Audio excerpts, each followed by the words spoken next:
এই পুরো আমলটাকেই আমি মনে করি যে বেহুদা। বেহুদা ইন হোয়াট সেন্স? যে আসলে তত্ত্বাবধায়ক সরকার হওয়া উচিত ৩ মাসের জন্য। যত বড়ই ইয়ে হোক না কেন। কারণ এক হচ্ছে জনগণের ম্যান্ডেট যদি না থাকে, আপনার জবাবদিহিতার কোনো ব্যাপার নেই কিন্তু। জবাবদিহিতা যদি না থাকে, আপনার পক্ষে আপনার ইচ্ছা মাফিক কাজ করা। আপনার তো তত্ত্বাবধায়ক সরকার মানে আপনার কিন্তু রাজনৈতিক কোনো পরিচয়ও নেই। এক হচ্ছে রাজনীতির পরিচয় নেই, আপনার জনগণের ম্যান্ডেট নেই।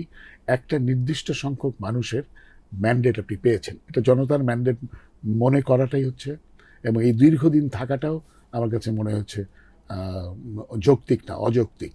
কারণ ওনারা কী করেছেন 18 মাসে? ওনারা অনেক কিছু করতে চেয়েছেন।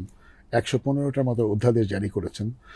এটা কি আসলে তাদের এখতিয়ারের মধ্যে পড়ে কি না, এটা ভাবা দরকার আছে। এবং তারা আসলে এখতিয়ার বহির্ভূত অনেক কিছুতে হাত দিয়েছেন, যেটাকে আপনি অনিয়মও বলতে পারেন, কখনো হয়তো দেখা যাবে সেটা দুর্নীতি নামে অভ্যস্ত হচ্ছে।